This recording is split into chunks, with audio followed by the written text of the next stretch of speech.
ನಮಸ್ತೆ. ಓದ್ತಾ ಇರುವಂತಹ ಪುಸ್ತಕದ ಹೆಸರು ಒತ್ತಡ ಮುಕ್ತ ಜೀವನಕ್ಕೆ 101 ಮ್ಯಾಜಿಕ್ ಮಂತ್ರಗಳು. ಬರೆದಿರುವುದು ಡಾಕ್ಟರ್ ಶ್ವೇತಾ ಬೇಸಿ ಅವರು. ಬನ್ನಿ ನಮ್ಮ ಮುಂದಿನ ಚಾಪ್ಟರ್ನ ನೋಡೋಣ. ಚಾಪ್ಟರ್ ಹೆಸರು ಇನ್ನೊಬ್ಬರಿಗೆ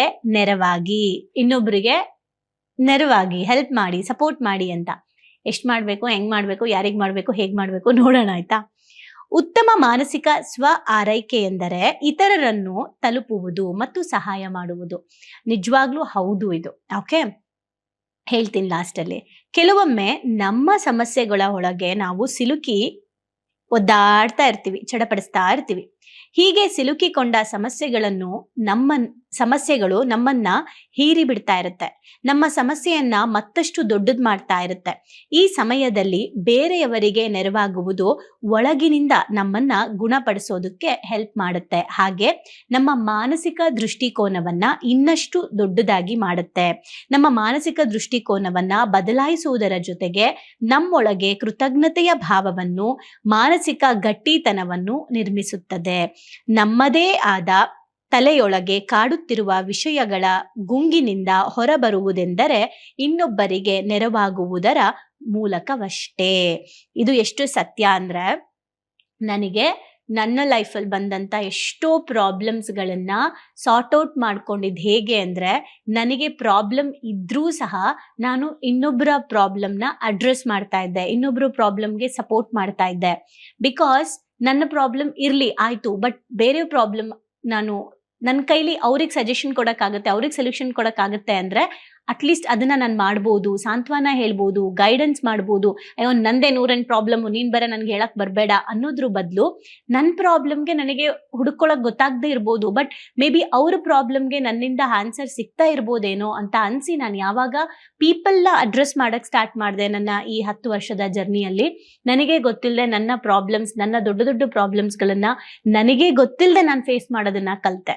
ಅಂಡ್ ಇದು ನಾನು ಮಾತ್ರ ಅಲ್ಲ, ಇವತ್ತು ಯಾರೆಲ್ಲ ಸ್ಪಿರಿಚುವಲ್ ಪಾತ್ ಅಲ್ಲಿ ಇದ್ದಾರೆ, ಯಾರೆಲ್ಲ ಲೈಫ್ ಎಜುಕೇಶನ್ ಅಥವಾ ಈ ಫೀಲ್ಡ್ ಅಲ್ಲಿ ಇದ್ದಾರೆ, ಇನ್ನೊಬ್ಬರಿಗೆ ಅವರು ಒಳ್ಳೆದನ್ನ ಹೇಳ್ತಾ ಇನ್ನೊಬ್ಬರಿಗೆ ಸಜೆಷನ್ ಮಾಡ್ತಾ ಇನ್ನೊಬ್ಬರಿಗೆ ಸಹಕಾರ ಕೊಡ್ತಾ ಅವರ ಜೀವನದ ವ್ಯೂ ಪಾಯಿಂಟ್ಸ್ಗಳು ಅಂದ್ರೆ ದೃಷ್ಟಿಕೋನಗಳನ್ನ ಇನ್ನ ವಿಶಾಲವಾಗಿ ನೋಡೋದನ್ನ ಕಲಿತಾರೆ.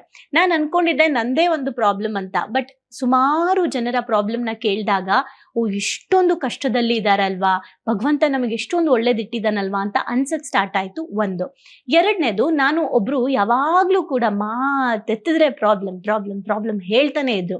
ಅವ್ರಿಗೆ ಒಂದು ಟಾಸ್ಕ್ ಕೊಟ್ಟಿದ್ದೆ, ನೀವು ಆ ಟಾಸ್ಕ್ ನ ತಗೊಳ್ಳಿ, ನಿಮ್ಗೇನಾದ್ರೂ ನಂದೇ 108 ಪ್ರಾಬ್ಲಮ್ ಅನ್ನೋ ಥಾಟ್ ಇದ್ರೆ, ಓಕೆ, ನಿಮ್ದು 108 ಪ್ರಾಬ್ಲಮ್ ಏನಾದ್ರೂ ಇರ್ಲಿ, ಇನ್ನೊಬ್ರದ್ದು ಒಂದು ಪ್ರಾಬ್ಲಮ್ಗೆ ಸೊಲ್ಯೂಷನ್ ಕೊಡೋ ತರ ನಿಮ್ ಕೈಲಿ ಆಗುತ್ತೆ ಅಂದ್ರೆ ಕೊಡಕ್ ಸ್ಟಾರ್ಟ್ ಮಾಡಿ. ನೀವು ಮ್ಯಾಜಿಕ್ ನೋಡಿ ನಿಮ್ ಲೈಫಲ್ಲಿ ಆಗುವಂಥದ್ದು. ಬಿಕಾಸ್ ನೀವು ಯೂನಿವರ್ಸ್ ಕೆಲಸ ಮಾಡಕ್ ಹೋಗ್ತೀರಾ ಅಂದಾಗ ಯೂನಿವರ್ಸ್ ನಿಮಗೆ ಸಪೋರ್ಟ್ ಮಾಡುತ್ತೆ. ಓಕೆ, ಸೊ ಒಬ್ರು ಇದೇ ತರ ಹೇಳ್ಬೇಕಾದ್ರೆ ನಾನು ಏನ್ ಹೇಳ್ದೆ, ನೀವೊಂದು ಕೆಲಸ ಮಾಡಿ, 1 ವಾರ ಈ ಟಾಸ್ಕ್ ತಗೊಳ್ಳಿ, ಬೆಳಗ್ಗೆಯಿಂದ ಸಂಜೆ ತನಕ ನಿಮ್ಗೆ ಎಷ್ಟು ಸಾಧ್ಯ ಆಗುತ್ತೆ ಅಷ್ಟು ಬೇರೆಯವ್ರಿಗೆ ಹೆಲ್ಪ್ ಮಾಡ್ಬೇಕು ನೀವು.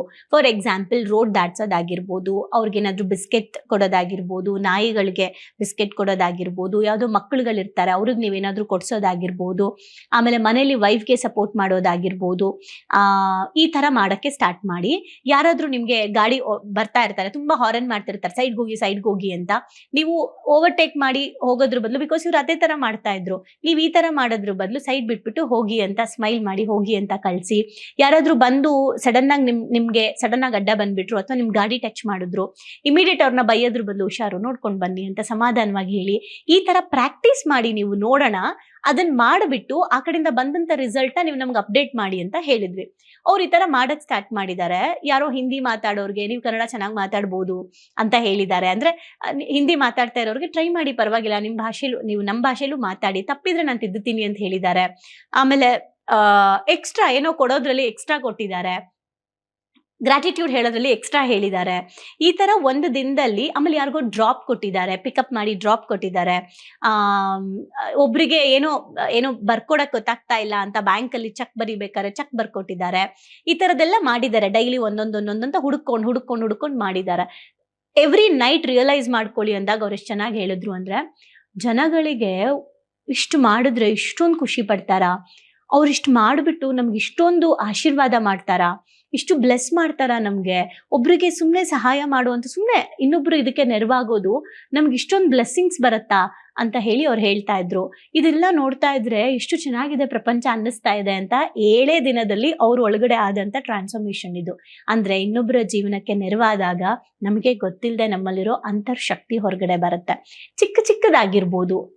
ಇದು ನನ್ನ ಲೈಫಲ್ಲಿ ತುಂಬಾ ನಡೆದಿದೆ. ಟ್ರೈನಲ್ಲಿ ಇವತ್ತು ನನಗೆ ಸ್ಟ್ರೇಂಜರ್ಸ್ ತುಂಬಾ ಜನ ಪರಿಚಯ ಇದ್ದಾರೆ.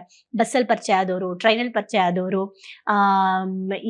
ಎಲ್ಲೆಲ್ಲೆಲ್ಲೋ ಪರಿಚಯ ಆಗಿರೋರ್ದೆಲ್ಲ ನಾನು ಹಂಗೆ ಬಸ್ ಸ್ಟ್ಯಾಂಡ್ ಹೆಸರು, ಟ್ರೈನು ಹೆಸರು ಈ ತರ ಹಾಕೊಂಡು ಇಟ್ಕೊಂಡ್ಬಿಟ್ಟಿದ್ದೀನಿ. ಎಷ್ಟೊಂದು ಜನದ ನನ್ನ ಹತ್ರ ಕಾಂಟ್ಯಾಕ್ಟ್ ಇದೆ. ಎಲ್ಲರೂ ನನ್ನ ಸ್ಟೇಟಸ್ ನೋಡ್ತಾ ಇರ್ತಾರೆ, ರಿಪ್ಲೈ ಮಾಡ್ತಿರ್ತಾರೆ, ಅವ್ರ ಫಂಕ್ಷನ್ಸ್ಗೆ ನನ್ಗೆ ಇನ್ವೈಟ್ ಮಾಡ್ತಿರ್ತಾರೆ. ನನ್ಗೆ ಹೋಗೋಕ್ಕಾದಾಗ ಹೋಗ್ತಾ ಇರ್ತೀನಿ.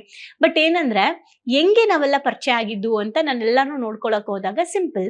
ಒಂದಿನ ಒಬ್ರು ಲೇಡಿ ಬಸ್ಸಲ್ಲಿ ಟ್ರಾವೆಲ್ ಮಾಡ್ಬೇಕಾದ್ರೆ ವಾಶ್ರೂಮ್ಗೆ ಇಳಿಬೇಕಿತ್ತು. ಯಾರು ಲೇಡೀಸ್ ಇಳ್ದಿರ್ಲಿಲ್ಲ. ನಾನು ವಾಶ್ರೂಮ್ಗೆ ಹೋಗ್ಬೇಕು, ಬರ್ತೀರಾ ಒಂಚೂರು ಅಂತ ಕರೆದ್ರು. ಹಾ ಬನ್ನಿ, ನಾನು ಬರ್ತೀನಿ, ನೀವು ಹೋಗ್ರಂತೆ ಅಂತ ನಾನು ಬಂದೆ. ಆ ಒಂದು ಚಿಕ್ಕ ಅವ್ರಿಗೆ ಅಷ್ಟು ಸಪೋರ್ಟ್ ಮಾಡಿದ್ದಕ್ಕೆ ಅವ್ರು ನನ್ನ ಜೊತೆ ಇವತ್ತಿಗೂ ಕಾಂಟ್ಯಾಕ್ಟ್ ಅಲ್ಲಿ ಇದ್ದಾರೆ. ಅಂಡ್ ಸಾಕಷ್ಟು ನನಗೆ ನಮ್ಮ ಸೆಷನ್ ಅಲ್ಲಿ ಇದ್ದಾರೆ, ಭಾವನೆಗಳಿಗೆ ಒಂದು ಶಾಲೆಯಲ್ಲಿ ಇದ್ದಾರೆ ಇವತ್ತವರು. ಒಂದು ಎರಡನೇದು, ಇವತ್ತು ಅವ್ರ ಎಲ್ಲಾ ಫಂಕ್ಷನ್ಸ್ಗೂ ಒಂದು ಫ್ಯಾಮಿಲಿ ತರ ನಮ್ಗೆ ಇನ್ವೈಟ್ ಮಾಡ್ತಾರೆ. ಇನ್ನೊಬ್ರು ಬಂದು ಟ್ರೈನಲ್ಲಿ ಹೋಗ್ಬೇಕಾದ್ರೆ ಒಂದು ಟೀ ಕುಡಿಯೋಕ್ಕೇನೋ ಅವ್ರಿಗೆ ಚೇಂಜ್ ಎಲ್ಲ ಚೆನ್ನಾಗಿ ಹುಡುಕ್ತಾ ಇದ್ರು. ಅವ್ರ ಹತ್ರ ಚೇಂಜ್ ಇರ್ಲಿಲ್ಲ, ಟೀ ಕೊಡಕ್ಕಾಗಿಲ್ಲ. ನಾನು ತಗೊಂಡು ಲೈಕ್ ಅವ್ರಿಗೊಂದು ನನ್ಗೊಂದು ಅಂತ ತಗೊಂಡೆ. ಅವ್ರು ಪರವಾಗಿಲ್ಲ ಇಲ್ಲ ದಟ್ಸ್ ಓಕೆ ತಗೊಳ್ಳಿ ಅಂದೆ.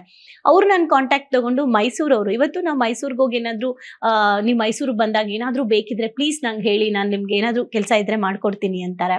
ಹಾಗೆ ಇನ್ನೊಬ್ರು ಅದೇ ತರ ರೈಲ್ವೆ ಡಿಪಾರ್ಟ್ಮೆಂಟ್ ಅಲ್ಲಿ ಒಬ್ರು ವರ್ಕ್ ಮಾಡ್ತಾರೆ. ಸೊ ಅವ್ರು ನನ್ಗೆ ಹೆಂಗೋ ಪರಿಚಯ ಆಗಿ ಅವ್ರಿಗೇನೋ ಒಂದು ಮಾಡಿದ್ದಕ್ಕೆ ಒಂದು ದಿನ ನಾವು ತಮಿಳ್ನಾಡಿಗೆ ಹೋಗ್ತಾ ಇದ್ವಿ. ಈಶಾ ಫೌಂಡೇಶನ್ಗೆ ಹೋಗ್ತಾ ಇದ್ವಿ. ಯಾವುದೋ ಒಂದು ಇಶ್ಯೂ ಆಯ್ತು, ಟಿಟಿಯಿಂದ ಏನೋ ಒಂದು ಇಶ್ಯೂ ಆಯ್ತು. ಆ ಟೈಮಲ್ಲಿ ನಾನು ಅವ್ರಿಗೆ ಕಾಲ್ ಮಾಡಿದೆ. ಅವರು ರೈಲ್ವೆ ಡಿಪಾರ್ಟ್ಮೆಂಟ್ ಅಲ್ಲಿ ಒಳ್ಳೆ ಪೋಸ್ಟ್ ಅಲ್ಲಿ ಇದ್ದಾರೆ. ಅವ್ರಿಗೆ ಕಾಲ್ ಮಾಡಿದೆ. ಅವ್ರು ಇಮಿಡಿಯೇಟ್ ಫೋನ್ ಮಾಡ್ಬಿಟ್ಟು ಆ ಪ್ರಾಬ್ಲಮ್ ಸಾರ್ಟ್ ಔಟ್ ಮಾಡಿದ್ರು. ಓಕೆ, ಸೊ ನಾನು ಯಾವಾಗ ಏನ್ ಅರ್ಥ ಆಯ್ತು ಅಂದ್ರೆ, ನಾವು ಇನ್ನೊಬ್ರಿಗೆ ನೆರವಾದಾಗ ಅವರಿಂದನೇ ನಮ್ಗೆ ಆಗ್ಬೇಕು ಅಂತಿಲ್ಲ, ಬಟ್ ಬೇರೆಯವರಿಂದನಾದ್ರೂ ಆಗತ್ತೆ. ಅದೆಲ್ಲದಕ್ಕಿಂತ ಹೆಚ್ಚಾಗಿ ನಮ್ಮ ಒಳಗಡೆ ಆ ಟೈಮಲ್ಲಿ ಅವ್ರಿಗೆ ಹೆಲ್ಪ್ ಮಾಡಿದಾಗ ಅವ್ರಿಗೆ ಆಗೋ ಖುಷಿ, ಅವ್ರ ನಮಗ್ ಬ್ಲೆಸ್ ಮಾಡೋದು ತುಂಬಾ ಖುಷಿ ಕೊಡುತ್ತೆ.